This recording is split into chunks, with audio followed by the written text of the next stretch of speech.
No mundo digital, os crimes também deixam rastros e quem os segue é a computação forense.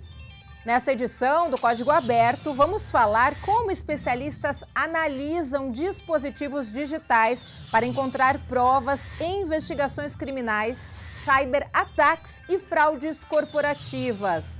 Vamos entender o papel da DURF, a união entre forense digital e a resposta a incidentes e os desafios éticos e legais desta prática, conversando com o professor do Instituto de Computação da Unicamp, Anderson Rocha, que já aparece aqui na tela conosco. Professor, muito obrigada pela sua participação e a importância da gente falar, sobre esse assunto. Eu já inicio a nossa conversa perguntando ao senhor o que é a computação forense. Muito bem, obrigado pelo convite, é um prazer participar com vocês. Computação forense consiste no desenvolvimento de métodos computacionais para identificar falsificações ou crimes digitais, basicamente. Podemos ter algumas situações em que há um crime no mundo real, físico, por exemplo, em que a gente usa mecanismos digitais para ajudar a identificar o suspeito. Mas na maior parte das vezes, quando a gente fala em computação forense, a gente está falando de análise de dispositivos digitais e de arquivos digitais. Professor, quando que vocês, profissionais da computação forense, são buscados pela polícia em determinados crimes? Queria que o senhor pudesse falar na prática para o nosso telespectador entender qual é o momento em que o profissional, que vocês atuam nestas investigações. Depende bastante. Quais são os crimes mais comuns no mundo digital, né? Nós estamos falando aqui de falsificações de imagens, de vídeos.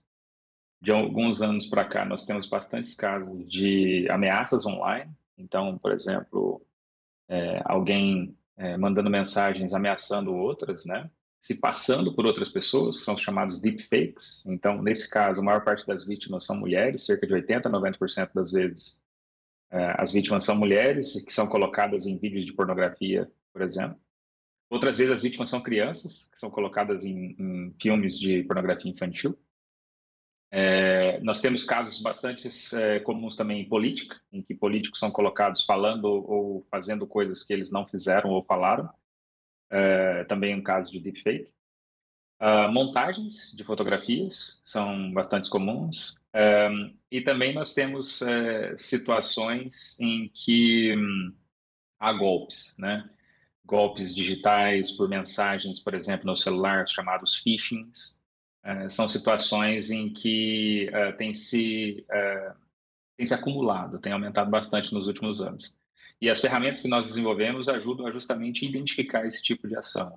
Algoritmos, por exemplo, que são usados para identificar que uma imagem é falsa, que um vídeo é falso, para identificar o autor de um post na mídia social, ou para identificar, por exemplo, ataques do tipo de phishing, que são aqueles links que você recebe de mensagem pedindo para você clicar e aí você acaba passando seus dados para um terceiro, né?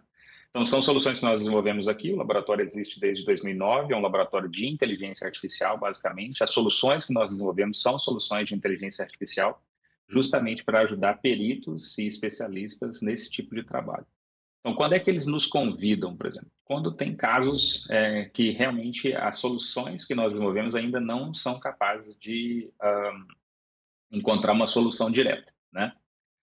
Nesse caso, a gente trabalha diretamente em conjunto para poder encontrar alguma saída. Então, o nosso trabalho, na verdade, ele não é de resolver casos, é de prover as ferramentas que peritos e especialistas podem usar para tentar resolver casos.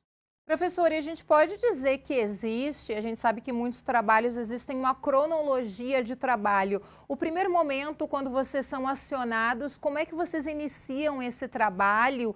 E aí queria também se o senhor pudesse explicar para a gente, não sei se nesta mesma resposta cabe a minha pergunta, a contribuição das vítimas neste momento, ela é muito importante, acionando, entregando as provas, enfim, os equipamentos necessários para o trabalho de vocês?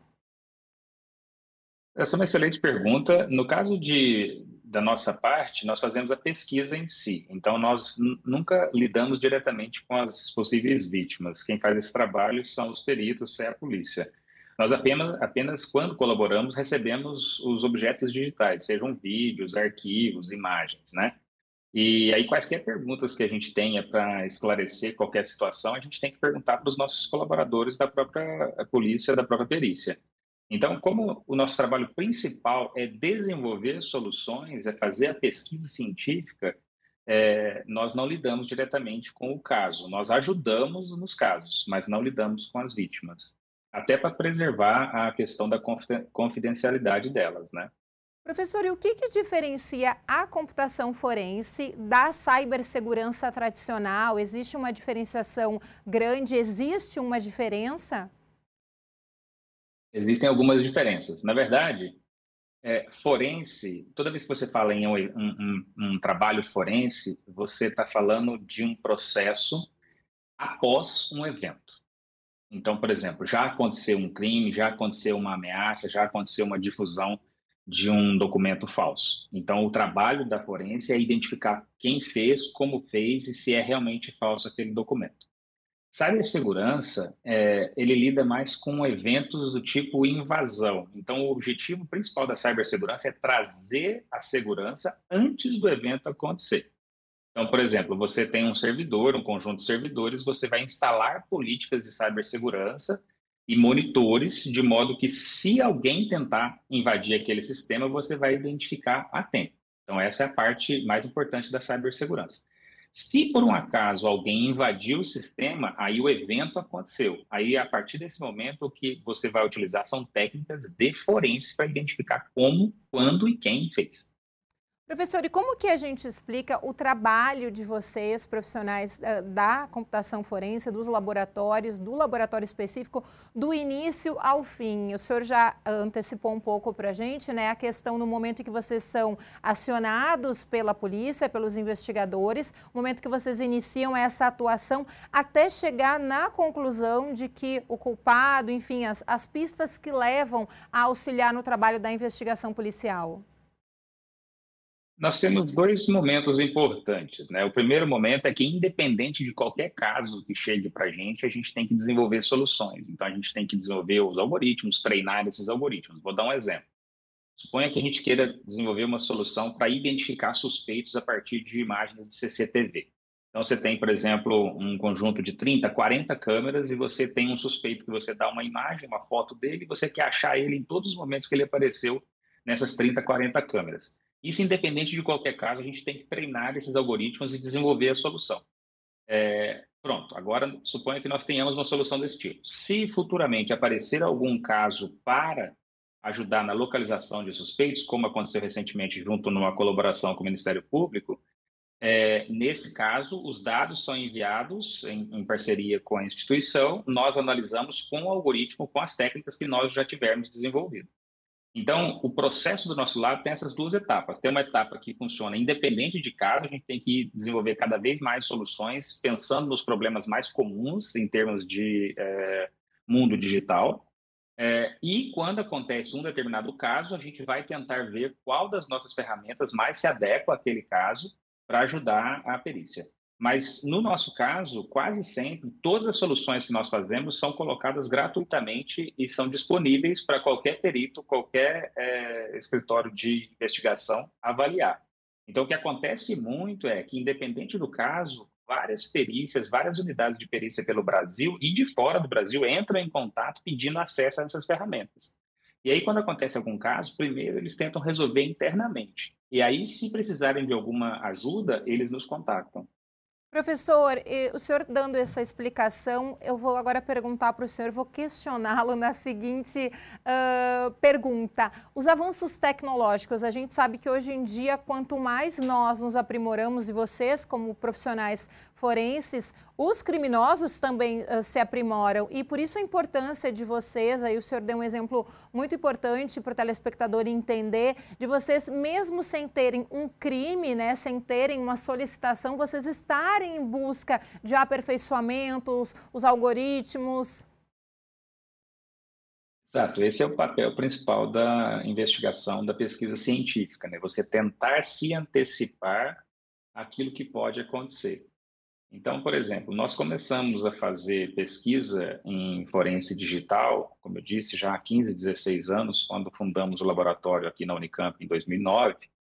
E várias das situações naquele momento ainda não eram tão comuns no mundo digital, mas já estavam sendo discutidas no mundo científico. Por exemplo, a montagem de políticos um do lado do outro, ou, por exemplo, a criação de falsificações contra seguros, né, para receber dinheiro de forma indevida, esses ataques via mensagens no celular.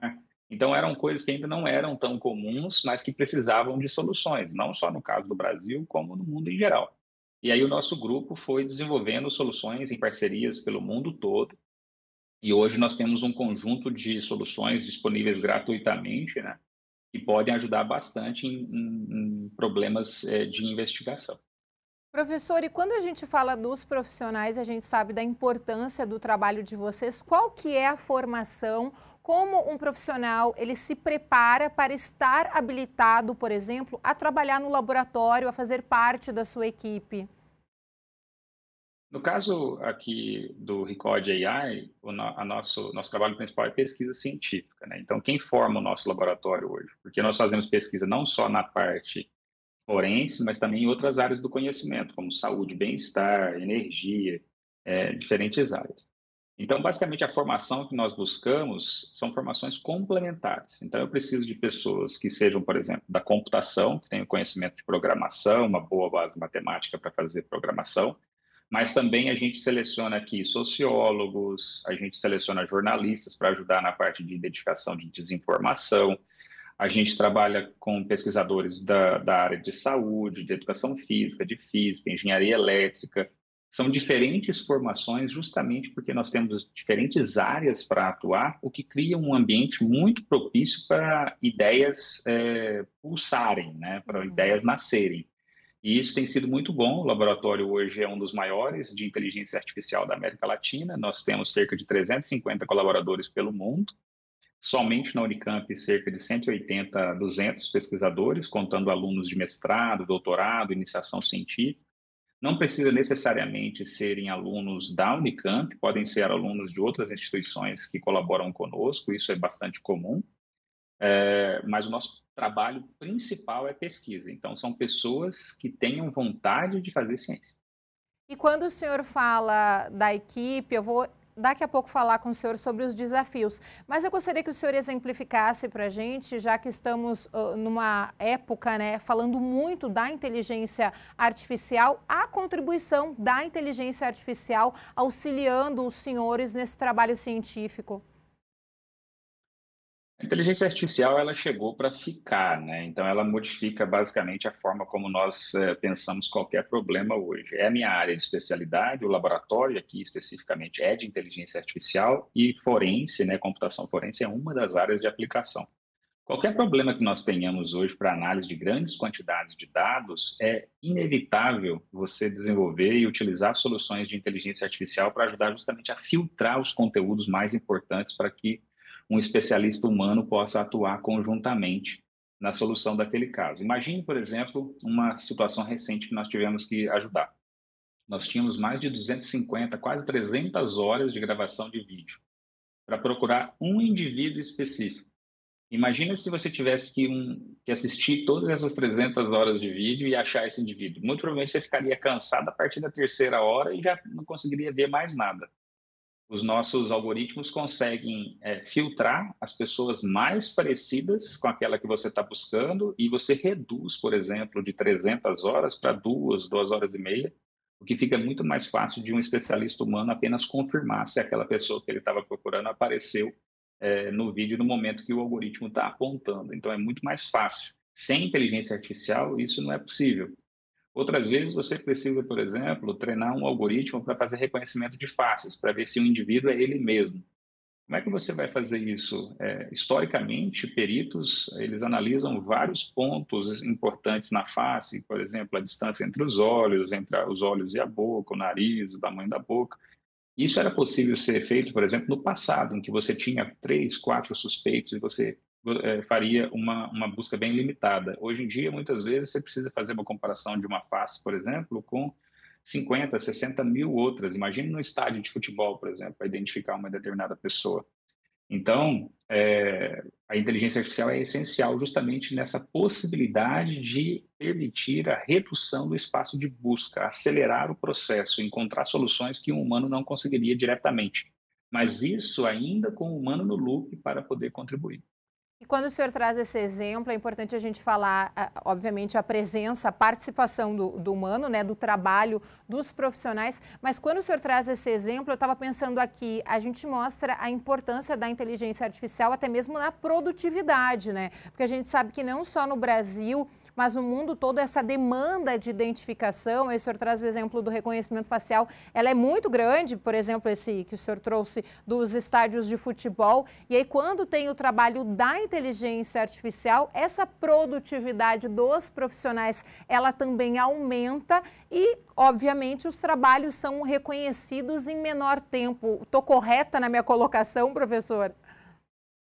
Essa é uma boa colocação. Não só na questão do aumento da produtividade, da questão de você conseguir resolver situações também que antes não seriam possíveis serem resolvidas justamente pela imensidão da quantidade de dados, mas tem situações em que os algoritmos permitem que você também realize o seu trabalho de uma maneira mais saudável. Vou dar um exemplo. No caso de pornografia infantil, que infelizmente acontece bastante, Sim. a perícia tem que fazer a análise dos vídeos assistindo aos vídeos, Hum. para procurar o suspeito, para confirmar que é pornografia infantil. Esse é um trabalho muito desgastante e que muito provavelmente vai ter um impacto grande psicológico naquele período. Quando você trabalha com algoritmos de inteligência artificial, você pode fazer essa análise prévia e reduzir, por exemplo, 8, 10 horas de gravação de possíveis suspeitos a alguns minutos que já seriam suficientes para ter um caso muito bem montado que pudesse ser levado ao tribunal. Então, os algoritmos, nesse caso, são muito importantes também para poder filtrar o conteúdo que é de alta carga psicológica e ainda ter um conteúdo muito importante para um processo penal. Uhum. Professor, e quando a gente fala sobre os desafios, quais são os principais desafios técnicos e legais para garantir uma evidência digital, né? Que a evidência digital ela seja aceita no tribunal, em tribunal. A gente sabe que muitas vezes são questionadas, hoje nem tanto, né? Mas até alguns anos atrás, o uso das imagens das câmeras de segurança, por exemplo. O grande, o grande desafio da forense, de forma geral, é que é um jogo de gato e rato. Então, quanto mais você desenvolve as técnicas para identificar problemas, para identificar crimes, também tem o outro lado que desenvolve técnicas para não deixar pistas. Então, o grande desafio, de forma geral, é a questão do jogo de gato e rato. Um outro desafio é que quase sempre quando você precisa desenvolver soluções envolvendo a inteligência artificial, você precisa de muitos dados para o treinamento do processo. Nem sempre você tem isso no lado forense, quando acontece, por exemplo, um determinado crime. Então, é um desafio você desenvolver soluções que possam ser treinadas, preparadas, né, com menos dados, o que, de forma geral, é um grande desafio. Um terceiro desafio é a questão da infraestrutura, né? Então, muitas vezes você precisa de uma grande infraestrutura para fazer o desenvolvimento dessas soluções. Hoje, aqui no Instituto de Computação da Unicamp, nós temos uma excelente estrutura que foi montada ao longo dos anos com apoio de diversas instituições, seja, por exemplo, a FAPESP, que é a Fundação de Amparo à Pesquisa do Estado de São Paulo, o CNPq e a CAPES do Governo Federal, parcerias com a indústria, e nós conseguimos montar essa estrutura. Mas nós somos um grupo fazendo pesquisa nesse assunto. Não tem no Brasil, por exemplo, muitos grupos fazendo pesquisa em computação forense, o que faz com que também nós tenhamos o desafio de ter mais pessoas atuando na área. Mas, de forma geral, de todos os grandes desafios, o maior deles é justamente o jogo de gato e rato. Uhum. Professor, e quando a gente fala dessa questão muito relacionada aos outros países, ao exterior, a gente sabe que tem países que têm um trabalho muito vinculado ao Brasil, ao trabalho de vocês. Como é que a gente explica para o nosso telespectador, quem está nos acompanhando aqui no código, o que é essa sigla, o DFIR, e por que essa abordagem integrada ela está ganhando tanto espaço nas empresas e nas agências governamentais?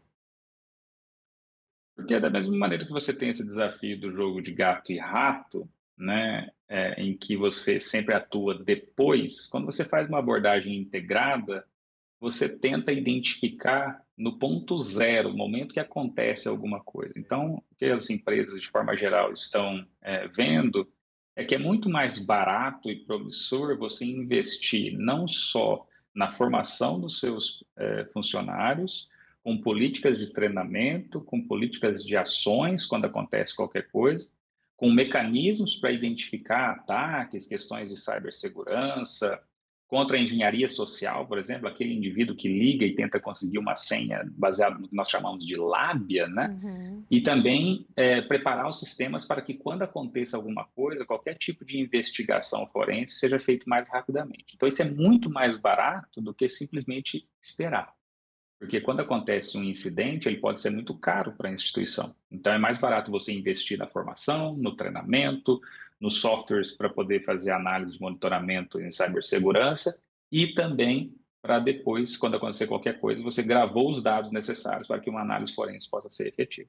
Professor, a gente sabe também, com vários relatos e comprovados de investigações com o auxílio de vocês, profissionais da forense, que todos nós, tanto pessoa física, eu falo, né, o indivíduo, quanto a jurídica, empresas, órgãos governamentais, estamos sujeitos a sermos vítimas, né, destes criminosos. Existe uma orientação no geral para que a gente se proteja destas questões? Até agora o senhor falou dessa questão das senhas, né? A gente sabe que muitas vezes as instituições, principalmente as instituições bancárias, utilizam os meios de comunicação para dizer, olha, a gente não faz ligação, a gente não manda mensagem pedindo atualização de senha. Existe alguma recomendação de vocês profissionais que trabalham diariamente com estas pesquisas, investigações? Essa é uma questão muito importante. Eu acho que o ponto mais importante aqui é você levar em consideração que tudo que você compartilha online pode ser usado contra você. Ou seja, para um determinado ataque, por exemplo, para uma tentativa de golpe, coisas do tipo. Então, a questão é, se você vai compartilhar algo online, compartilhe algo que não permita, por exemplo, saber onde você está, em que horário você está, aqueles negócios, por exemplo, de check-in, cheguei no restaurante, coisas do tipo, é melhor evitar. Porque isso tudo cria a situação para que você sofra um tipo de ataque. A segunda grande dica é, antes de clicar em qualquer coisa que você recebe no seu celular, no seu e-mail, pergunte-se se realmente você deve fazer aquilo. Quase sempre, qualquer tentativa de clicar em um link vai levar a um tipo de golpe. Quase nenhuma instituição hoje em dia envia links mais. Então, ela muitas vezes ela envia uma informação para você e pede para você entrar em contato, o que é muito diferente. Então, por exemplo, ataques de phishing, né, que são aquelas mensagens que você recebe no celular, seja no WhatsApp ou no sistema de SMS, muitas vezes vai vir um link para você clicar. Tenha bastante cuidado nesse caso. É mais ou menos aquela história de antigamente, quando você recebia e-mails que podiam ter vírus. O grande Uhum. problema era quando você clicava. Sim. Eu ia tocar nessa questão, porque eu lembro que um tempo atrás, ainda quando tinha essa questão do e-mail com vírus, eu cliquei e aí a gente dizia, eu não sei se utiliza hoje ainda esse termo, detonou o computador por completo. Porque, e aí até gostaria, professor, já aproveitando a sua presença aqui conosco, o que esses sistemas, quando a gente clica, eles fazem no computador que a gente não consegue acessar, não consegue ligar, não consegue desligar. É como se eles tomassem aquele campo por completo para roubar todas as nossas informações, dominarem a nossa privacidade? Depende muito, né? Antigamente, os vírus eram feitos basicamente no sentido de diversão. O objetivo era derrubar o computador, tornar o computador inutilizável.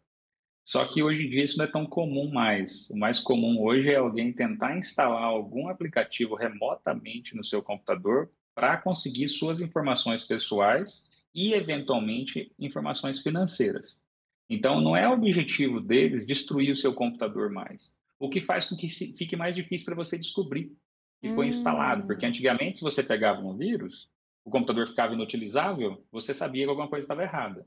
Hoje em dia, às vezes você clica no link e nada acontece. E você acha, nada aconteceu. Então esse link era seguro. Na verdade, não. Uma vez que você clicou, já está instalado algum aplicativo escondido que vai, por exemplo, filtrar todas as teclas que você digitar até que você entre num banco, por exemplo, e digite a sua senha em nome de usuário ou número da conta.